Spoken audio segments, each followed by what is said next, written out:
Welcome to Your Next Mission podcast with the 12th Sergeant Major of the Army and co-founder of the American Freedom Foundation, Jack L. Tilley. Proudly presented by Cavalry Agency, Navy Federal Credit Union, Purdue University Global, and Veterans United Home Loans.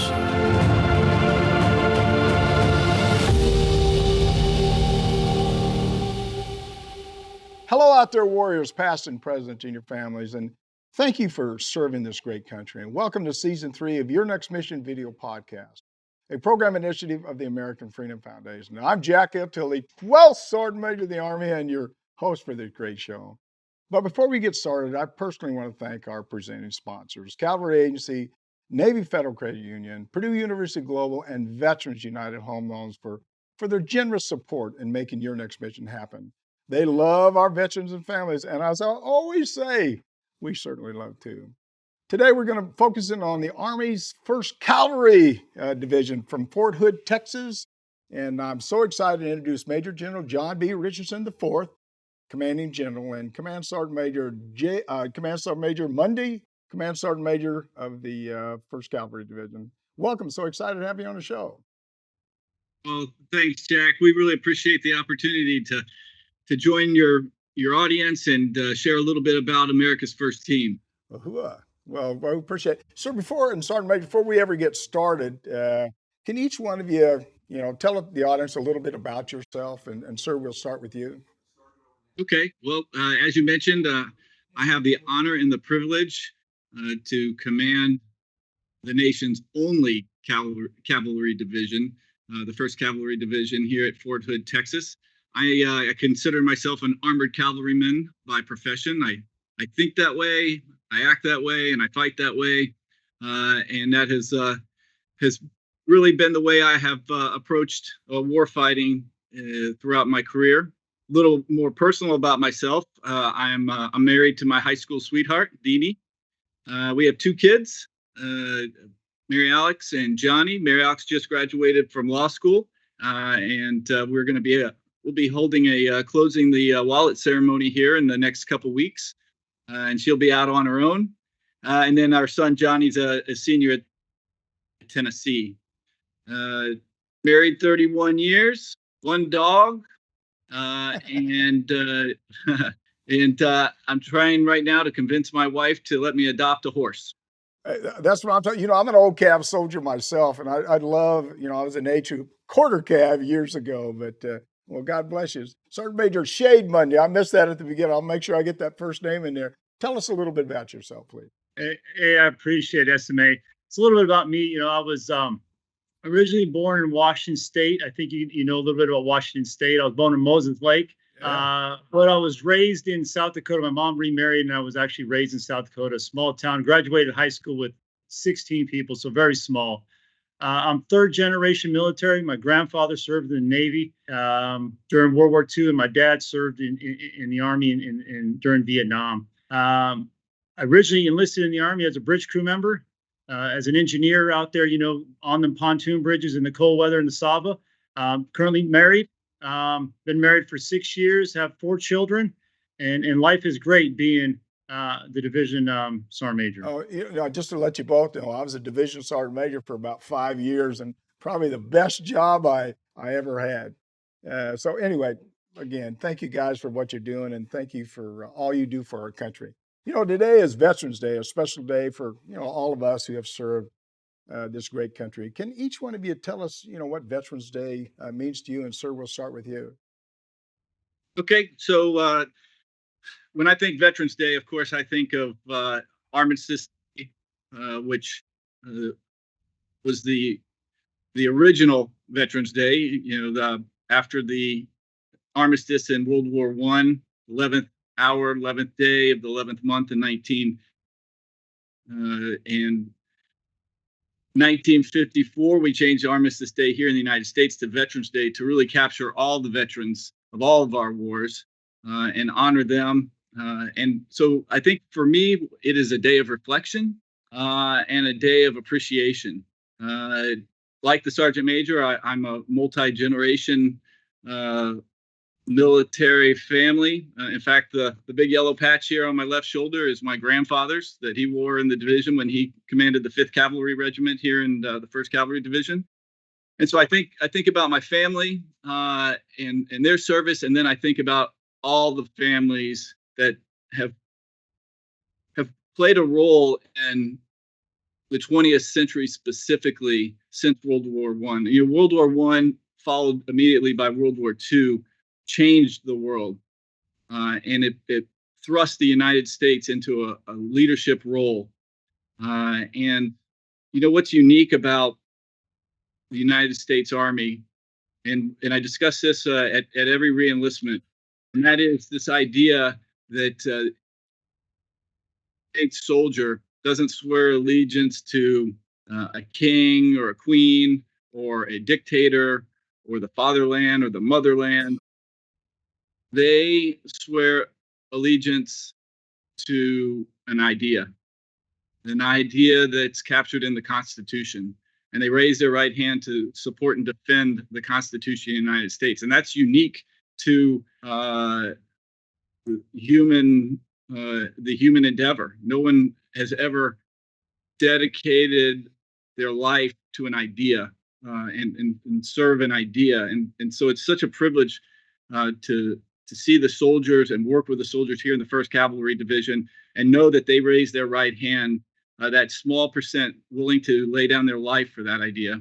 And so then I think back not only to present day soldiers, but all the soldiers that have served this country specifically since World War I, but really since the birth of our nation, and this idea of defending this idea that is the Constitution. And so, again, a day of reflection and then a day of appreciation for all those who've served. Yeah, I give some classes every once in a while up in Baltimore about people that never served in the military, and I make them all raise their right hand and say, "I will." And they all say, "I will." And when they put their hand down, I said, "Well, first of all, what I did is enlisted you in the Army." And they all sort of chuckle about that a little bit. Then I said, "You don't understand. You're willing. What you just did. You said, I'm willing to die for our freedoms, right?" And that's what the that's what the Army does. That's what the military does. They're willing to give up their life so you have your freedoms. Sergeant Major Munday, same question to you. What's Veterans Day mean to you? So it's all about reflection, as the CG said. It's a time, I think, where I take a step back and really honor the 1% of the men and women that actually volunteer to serve our great nation. Yeah. For me personally, also, it's a time where my family that served before me, that actually laid the foundation and set the example, so I could serve honorably and actually represent my name. And really get after and think about the men and women, like I said, that came before us. Yeah, one of the things I always talk about, I wish there was a way to educate people more about what guys like you do, in this country, and I think we missed a bullet on that sometime. What sort of Veterans Day activities does the First Cav have planned, sir? Do you have any ideas about what you're going to plan for Veterans Day, or you've already planned things for Veterans Day? So we actually have a number of events throughout Texas that we're supporting. And then specifically, every year, our honor guard travels out to Washington, D.C. and meets our Veterans Association out there for wreath ceremonies at the Vietnam and the Korea memorials there on the mall there in Washington, D.C.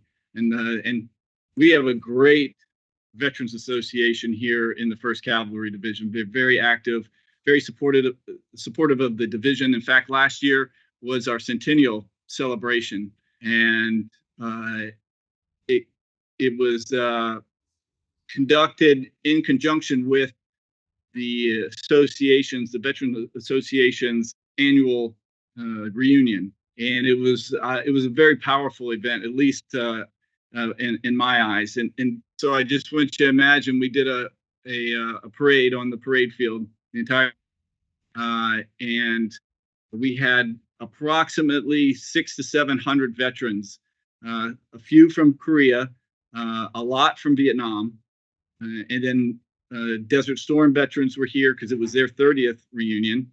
And then we're actually veterans from the global war on terror, returning to the division to celebrate the reunion. Immediately after the reunion, immediately after the parade, the birthday parade for our 100th birthday, across the street from the division headquarters, each of the battalions stood up regimental tents. And then the veterans came out of the stands and walked across the parade field and met today's soldiers in their former units. And the connection that took place between the veterans and today's troopers was magical. And you could see for the veterans, it was uplifting. Yeah. For the troopers in the division, I watched little light bulbs go off over their heads as they interacted with the veterans. Those troopers, they are now walking in the footsteps of. And I think a lot of soldiers, when they first join the Army, they join for lots of different reasons. Yeah. College, a job. Maybe it's because somebody in their family served.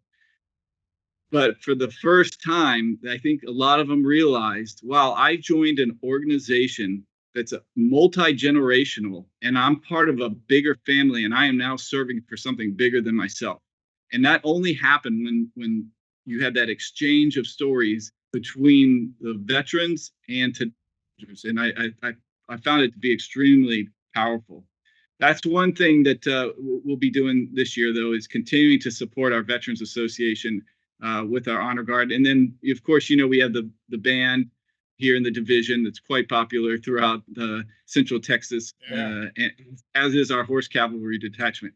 And speaking of the Horse Cavalry Detachment, that's what I'll be doing on Veterans Day. I'm actually traveling to England with 3 members of the Horse Cavalry Detachment to participate in their Remembrance Day. Their version of Veterans Day. In England, they call it Remembrance Day. And as you know, the Brits are some of our strongest allies. And what's going on in Europe right now.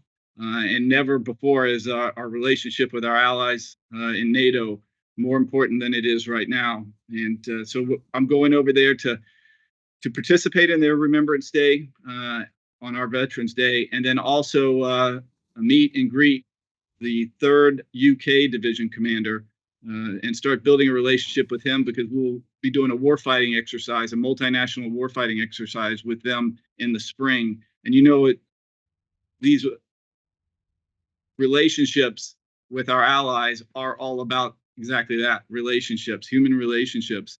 And so I'm going to go over there and start building that relationship with the 3rd UK Division. Yeah. Hey, Sergeant Major, a little bit about Veterans Day too. What is Veterans Day, and what do you got planned, or what are you going to focus on Veterans Day? So for me, I'm just going to stay in the local area and go out, and just support some of the events that are actually going on here in the Central Texas area. Other than that, I don't have much planned. I don't get to take the great trip that the CG gets to. Yeah, it sounds like he's got a pretty elaborate trip right there. That's for sure. Yeah, he definitely's got an elaborate trip. Obviously, I was more than welcome to go, but this year I'm definitely not going to take that trip overseas. I'm a little tired of TDY right now. Well, first of all, I most people have never seen it. You all both have horses assigned to you, correct? I mean, I have a horse that's named after me called Tilley. It's down in San Antonio. I haven't rode for a little while, but I know you guys probably do a lot. I guess you probably ride each week, don't you?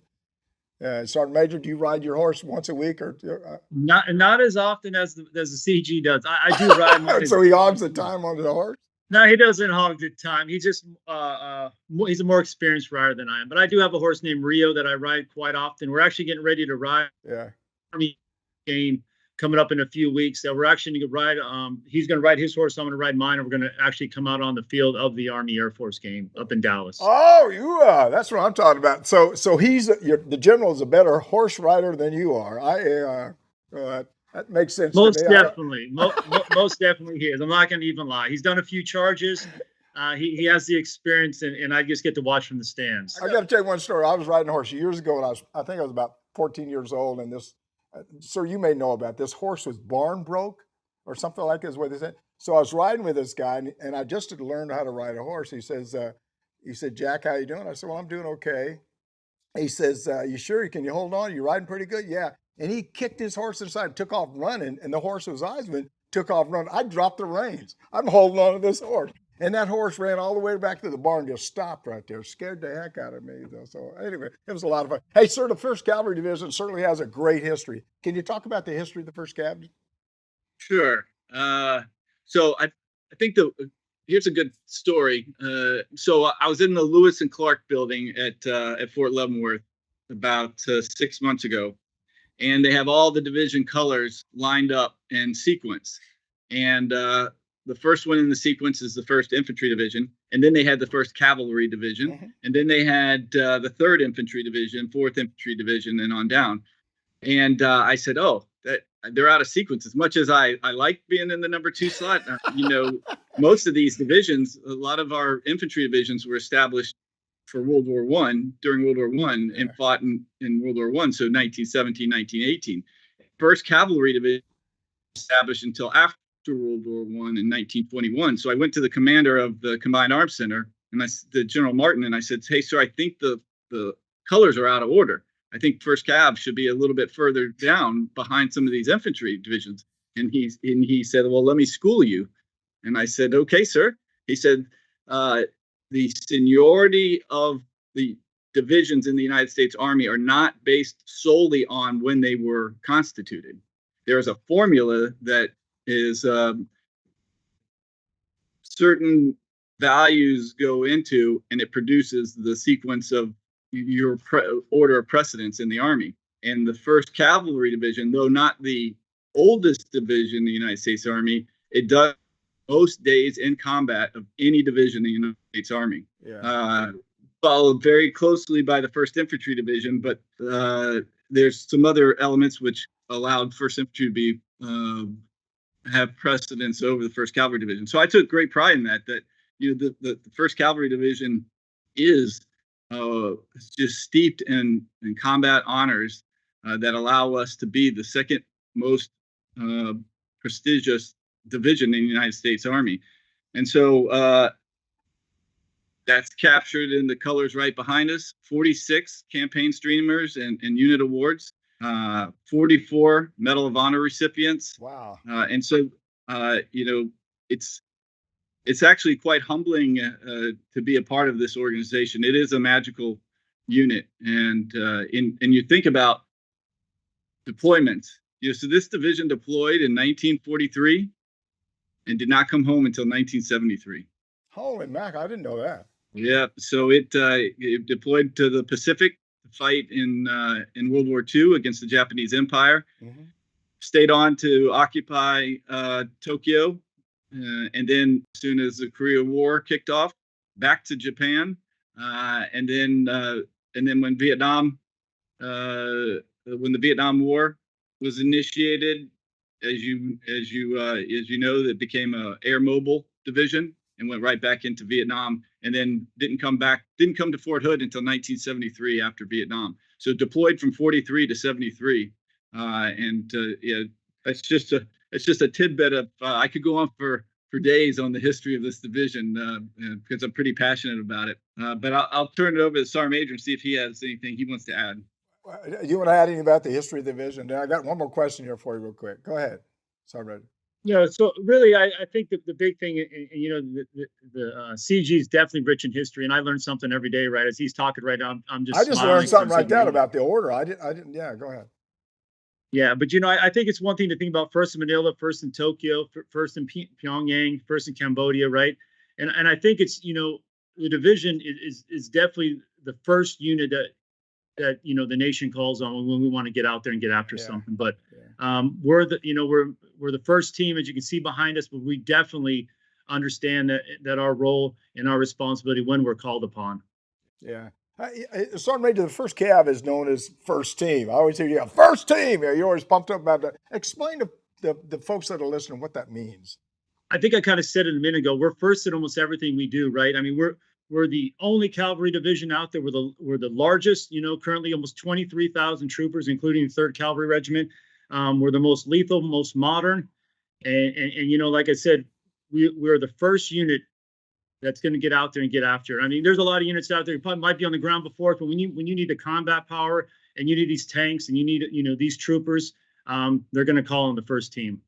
So, Hooah. Well, every time I see first Cav people, a couple of things I always notice. One is they got their Cav hat on and they're motivated, right? And they're looking good all the time. Sir, I understand empowering the NCO Corps with standards and discipline is the command focus.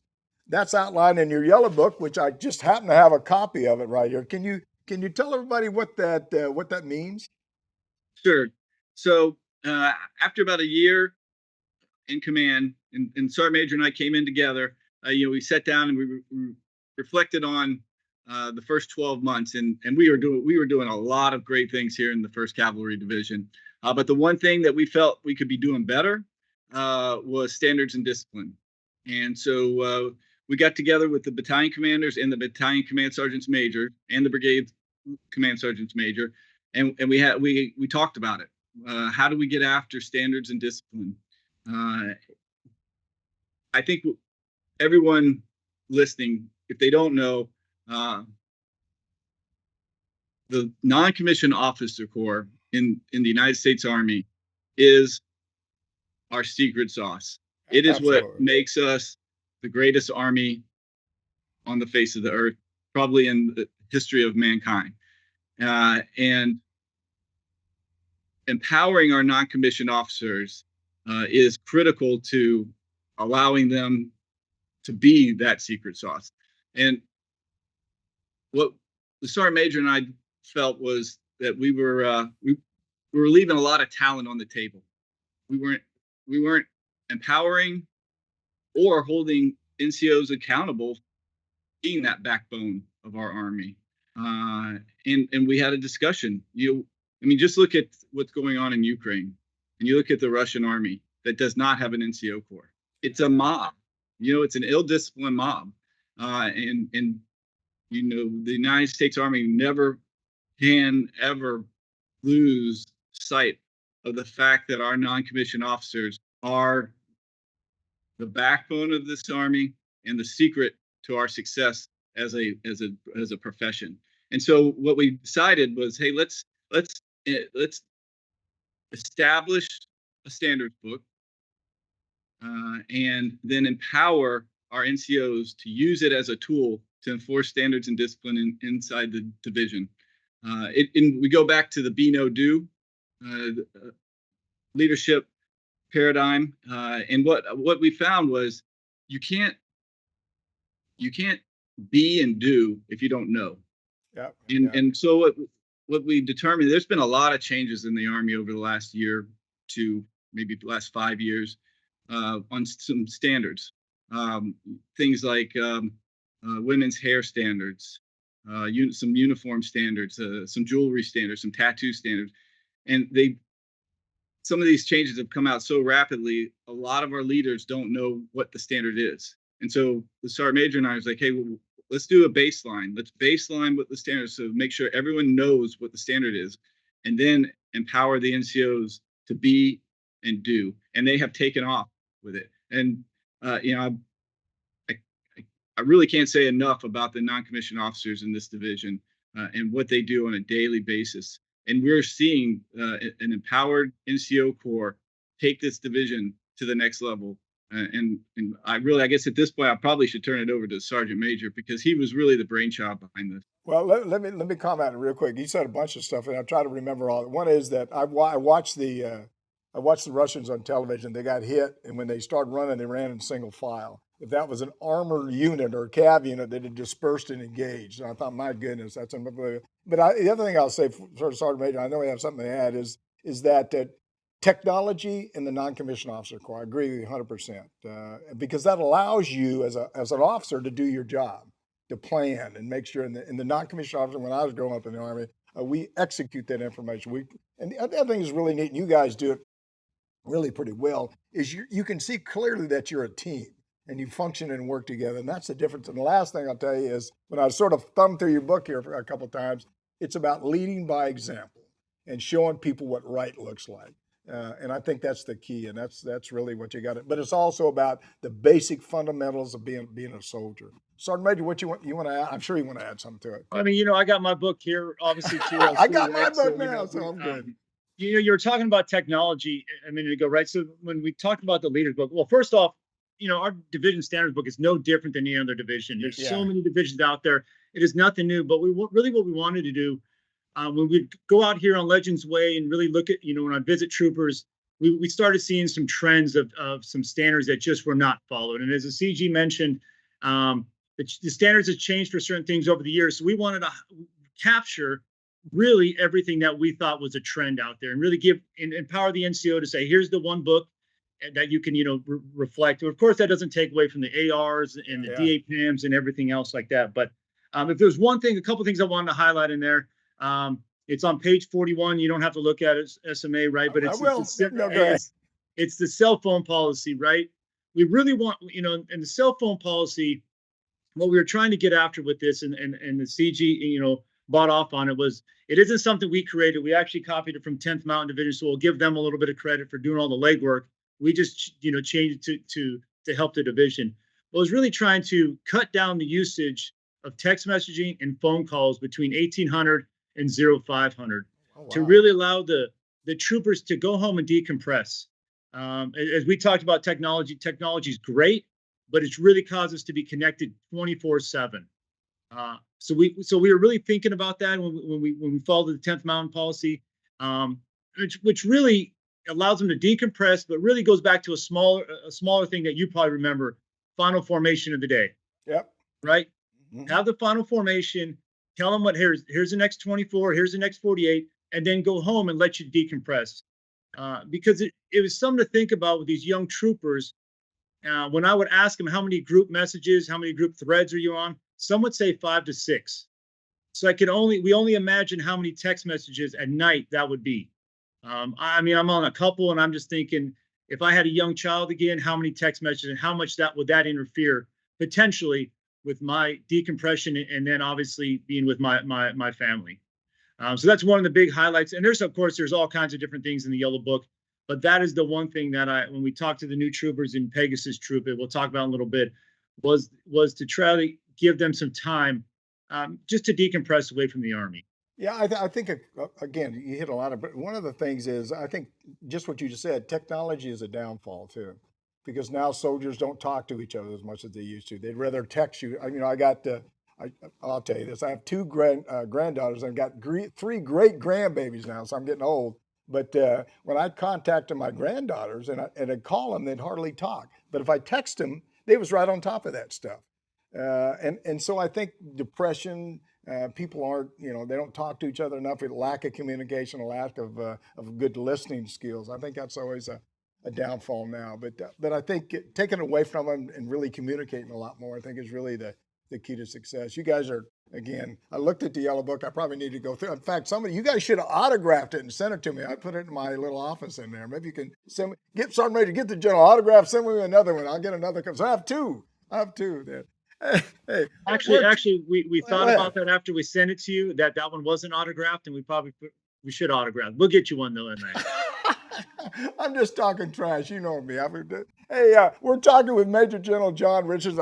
I'm having a great time here. Commanding General and CSM Shade Munday. I don't want to miss that. Command Sergeant Major of the great 1st Cavalry Division at Fort Hood, Texas. And if you're watching this podcast with me, and you're old Jack F. Tilley, 12th Sergeant Major, don't forget, if you're enjoying this discussion, please like us. Click on that subscribe button. And if you're not enjoying this discussion, something's wrong with you. That's for doggone sure. Sir, to continue on our discussion, 1st Cavalry remains the premier armor formation on the planet. What exactly does that mean?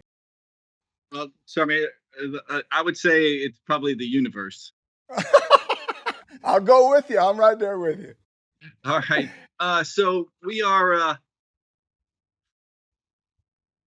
the most modern division in the U.S. Army. We just got the most modern tanks, the M1A2 SEP V3.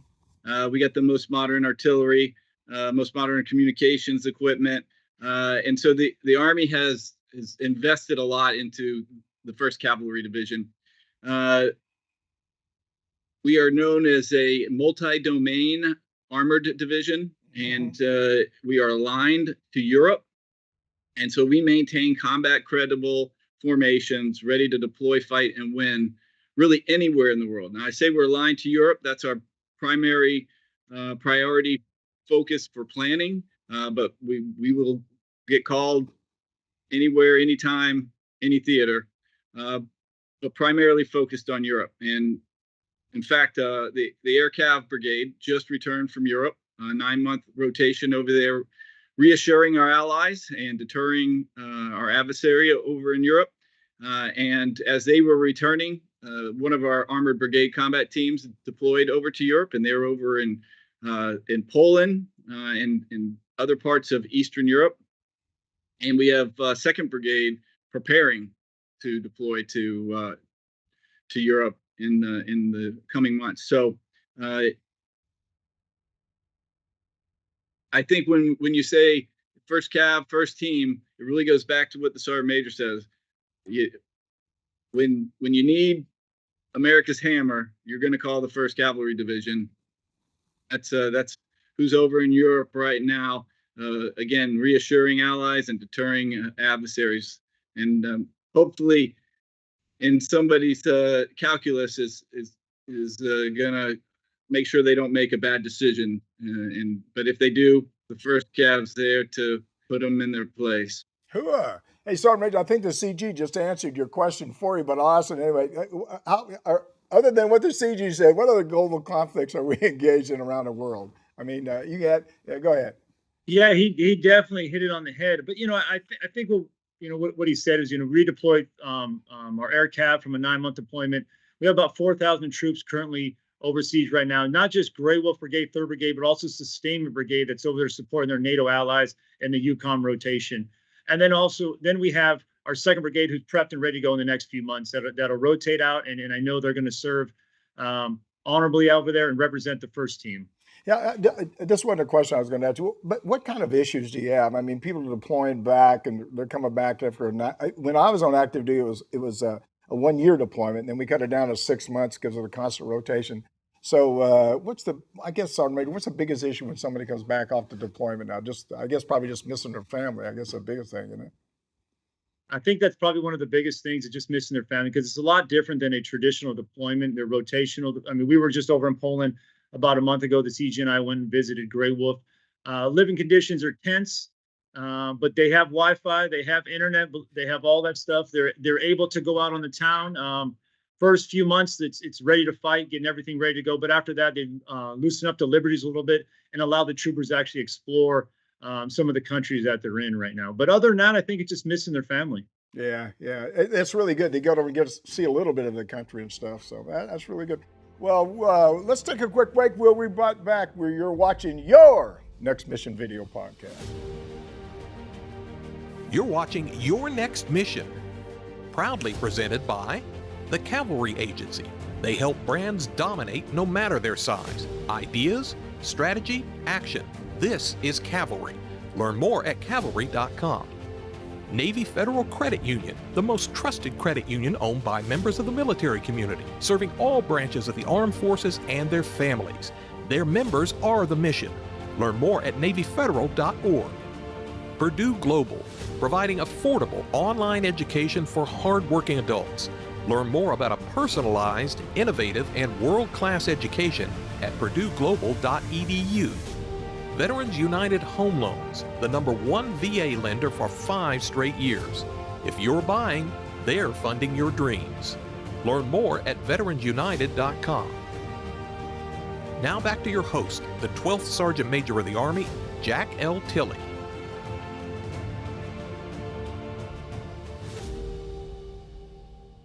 Welcome back. We're blessed to be here today with Major General John B. Richardson, Commanding General, and Command Sergeant Major Shade S. Munday, Command Sergeant Major of the 1st Cavalry Division at Fort Hood, Texas. And I want our listeners to reach out to me directly. Tell us about your transition out of the military. This show is not just about me, it's about us. Tell us what topics you'd like us to cover. We like to educate you about the military and what the cavalry divisions and what all the divisions are doing and what the Army's doing, but we want to hear from you. We want to talk about things you want to talk about. You can call or text me at 844-424-1134, and I'll actually reach back out to you. Or send me an email at SMA Tilley at yournextmission.org. Okay, let's pick it up where we left off.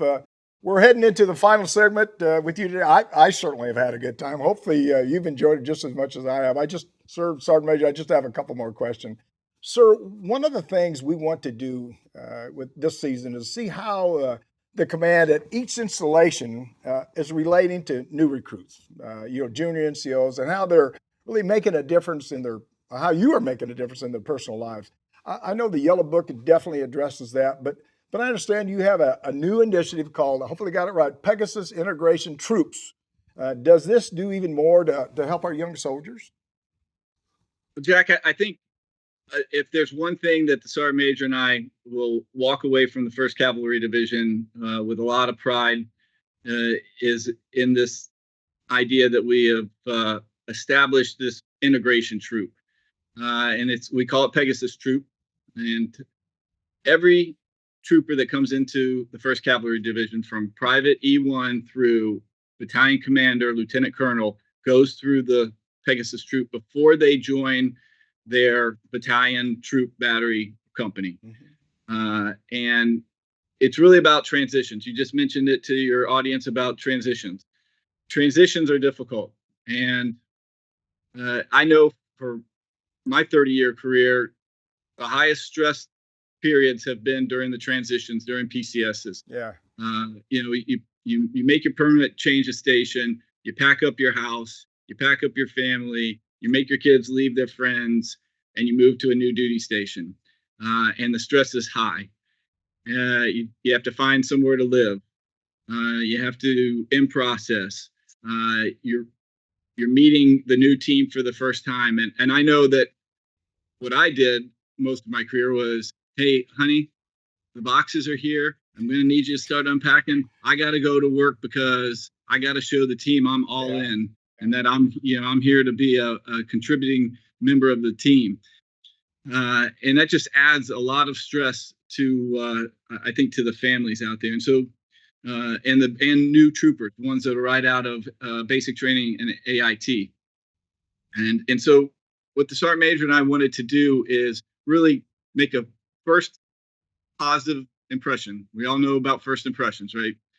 They're lasting. We wanted everybody that came into the division to feel valued, because that scenario that I just described is, hey, I have to show the unit that I'm going to be a contributor. And so it becomes about the unit and not about the individual. What we wanted to do is, hey, for these first 8 days, it's an 8-day program of instruction. For these 8 days, we don't want you to think about going to work. We don't want you to think about your next job. We are investing in you. We are investing in your family. We're going to make sure your pay is straight. We're going to make sure you have your house. We're going to make sure that you've found this for your, and we're solely focused on the individual coming in and making that transition into the division. It also gives us an opportunity to tell them a little bit about the history of the division. The Yellow Book is a block of instruction, so that they now know the standards and expectations of the division. And then I think what you get is people that are like, oh wait, this division actually cares about me as a person, and now I'm even more willing to give 100% once I get down to my final destination, whatever troop company or battery that is. And ultimately, I think it's about instilling pride and a sense of togetherness with the incoming folks as they come into the organization. Yeah, Sergeant Major, I guess when I listened, I didn't realize it sounded like it's an 8-day program is what you just said. So it's a transition, Sergeant Major. It's a transition program that they come in to really build up the trust and identify issues when people are processing in the unit. Is that what Pegasus is? Yeah, definitely SMA, right? So, there's an installation requirement of 4 days prior to the first 4 days is at the installation level. Then we want to integrate them into the division. And really, it's an 8-day process. And we have 8 days in the POI, but I would probably say it's more a conditions-based. So a young trooper maybe the waiting list is too long. And we know too often that, there's families out there that have stayed in hotels for 3 to 4 months. So really, we want to do that because once they get down to the company battery troop level, it's expected they're ready to work. And it's really about winning that first 90 days. Because I know CG and I truly believe if we lose the family in that first, that first initial impression, we're probably going to lose the trooper. And we all know right now retention and recruitment and retention is definitely difficult. So we're trying to make a lasting impression at the beginning, and really show them that we care about it. Really building that trust, as we all talk about building the trust. But one of the things also during that time frame, during the 8 days, is they're able to see the CG and I 3 different times. So the welcome brief, we do a welcome brief, a little untraditional like most. We don't stand up there and say, hey, we know if you ask somebody if they have a question when they're brand new, they're not going to say anything. They're just going to keep quiet. So we use technology. We use a web-based app that allows them to ask questions anonymously, and then we just answer them on the spot. So we have questions ranging from CDCs to housing to BAH, you name it, the questions are asked anonymously. And the CG and I make our best effort to go 1 through 100 or 1 through whatever the amount of questions. And if we can't answer them, then we use a division staff to follow with the troopers. So they meet us at the welcome brief. Then they see us on a division run. It's the first time and maybe the only time that they're allowed to run with the division colors and those streamers and what it represents each and every day. And then last time is our patching ceremony. The CG and I are there. He gives a speech. The chain of command is there. They come out on the field, on Cooper Field, and actually apply the first team in the colored patch on their sleeve, and really welcome them to the team. And I'll be honest, and CG and I can both tell you there's some stories where you almost see some tears out there, regardless of a private all the way up to lieutenant colonel. I think everyone just wants to be part of a team, and it all starts with the integration of our young troopers into the division and old troopers. Do you ride your horses out there when you come out there on that day too, or? Wait a minute. No ideas. Please, no ideas. Yeah, you guys said something. One is, sir, you hit on it. I tell people all the time, the only time I ever helped my wife move is when I got out of the Army, last time I moved, and I didn't know the stress. So families are so important to make sure they understand. And based on what you just said, Sergeant Major, I'm assuming now, and hopefully I'm right, I'm sure I'm right, is the families come through that 8-day period if they want to be a part of that. And so really what you're doing is you're building a first team with family members all the way through there. So that's a wonderful thing. And then the last thing I want to say is that patch formation where you come out and you put the first Cav on their shoulder. That's a big deal. And I could see, I'm almost tearing up myself a little bit just thinking about that. I should have been in the first Cav at one point in my career. It breaks my heart I wasn't anyway. So, but well, we have the largest patch, so that's one of the things, right? It's 5 1/4 inches.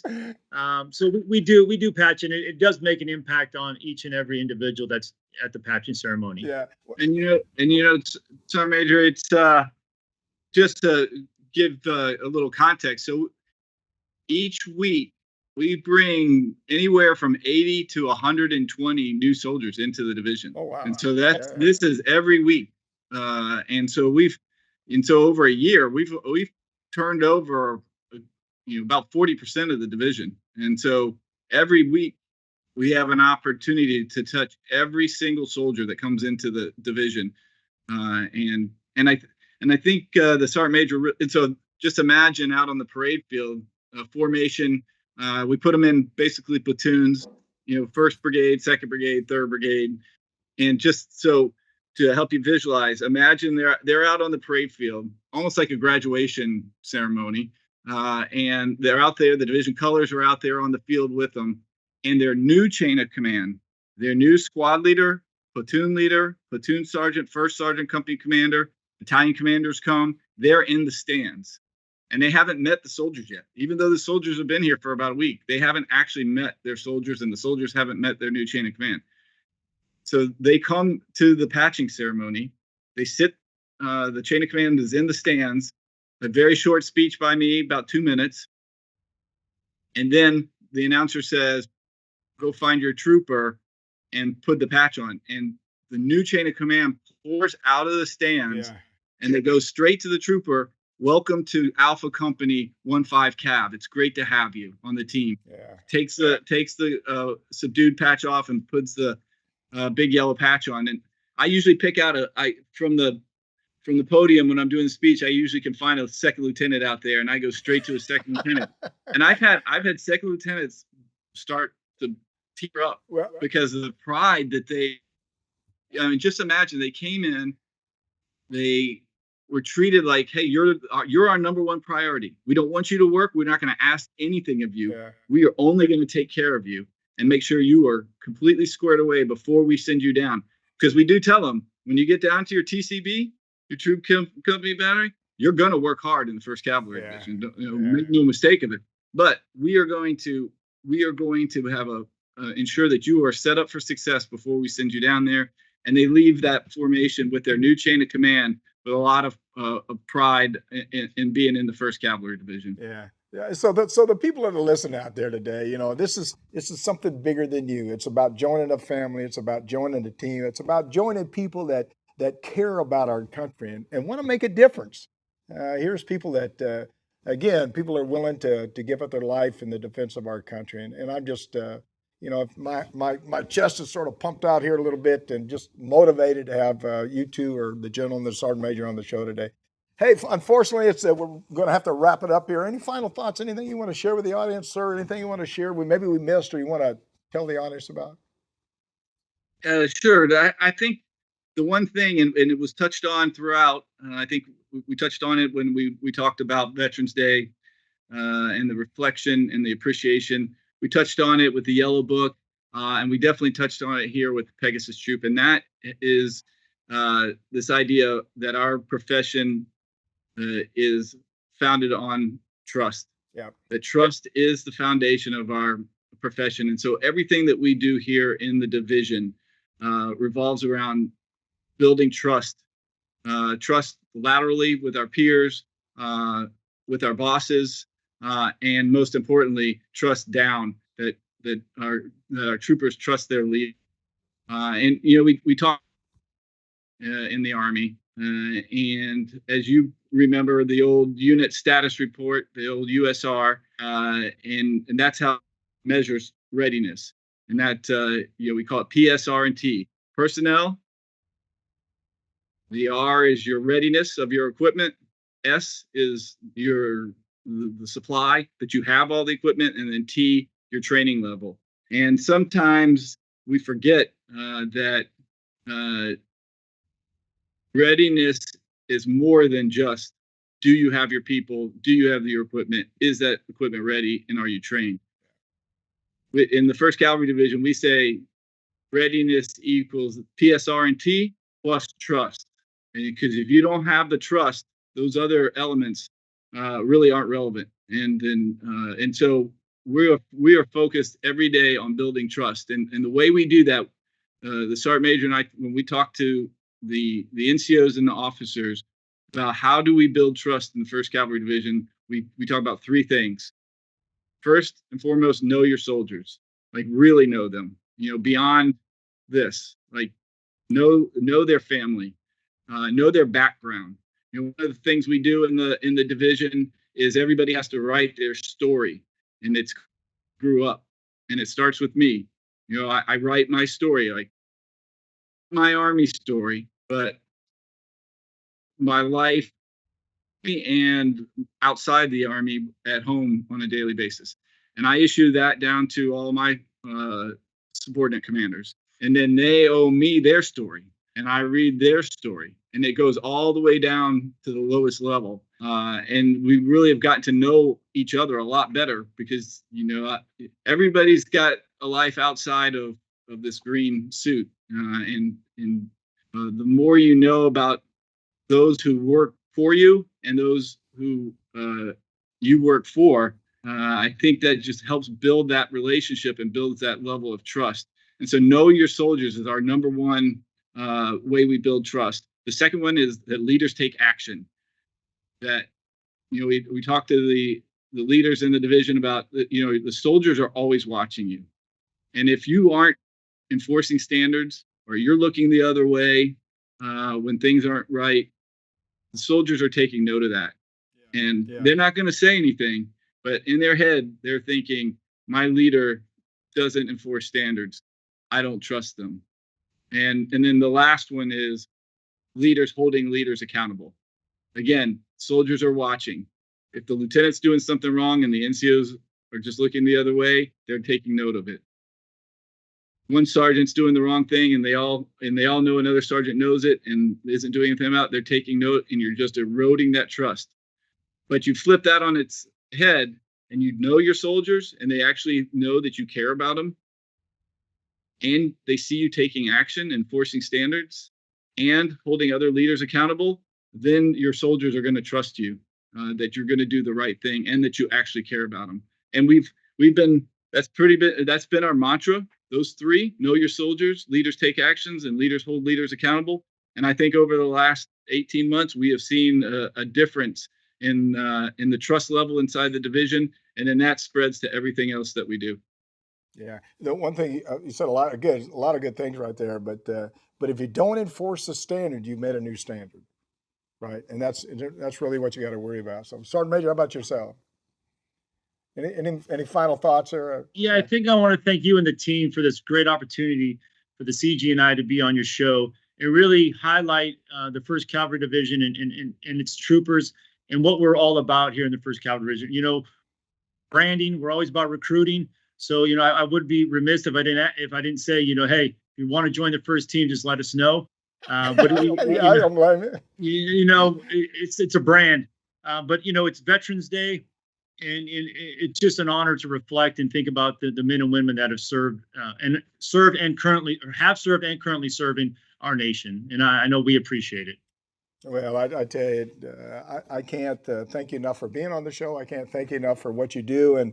And again, I think I told you yesterday, if there's ever anything I can do to help you in any way, please let me know. God bless both of you, and keep up. First team, keep up the good fight. All right, live the legend. There you go. Hey, thanks to Major General Richardson and Sergeant Major Munday for being with us today. I'm Jack Tilley, 12th Sergeant Major Army. You've been watching Your Next Mission video podcast, and thank you for watching today. Please visit our website on yournextmission.org and leave me a review. I always say I hope it's a good review, but if it's a bad one, I could take that too. But if you should have a good one from today, anyway, that's for sure. You can also visit our partners there who can provide you with so many services that will assist you in your transition if you have to, get out of the military. Also, please visit our corporate partners there and see all the jobs that are available.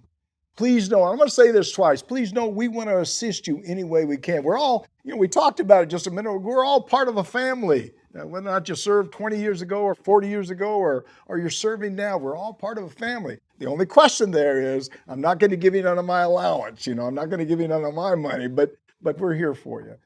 Please follow it. I never thought I'd ever do that. Please follow me on all my social media channels, Facebook, Twitter, Instagram, YouTube, and LinkedIn. And if you've enjoyed this discussion, and I know you have, with Major General Richardson and Sergeant Major Munday, please like us. Click on that subscribe button below. Don't forget, we want to hear from you.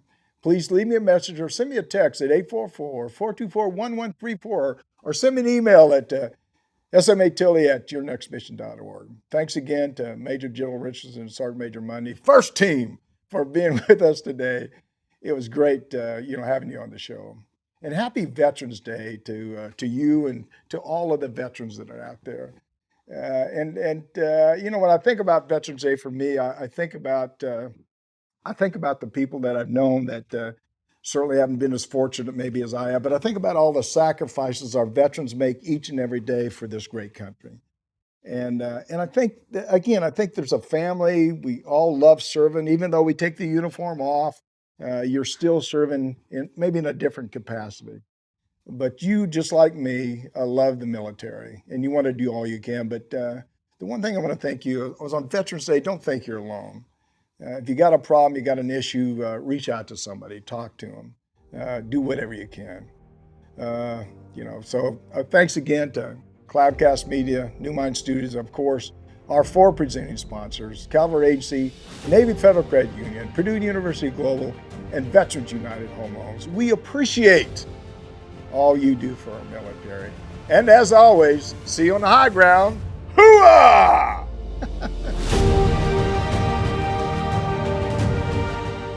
You've been listening to Your Next Mission, brought to you by the American Freedom Foundation. Learn more by visiting yournextmission.org.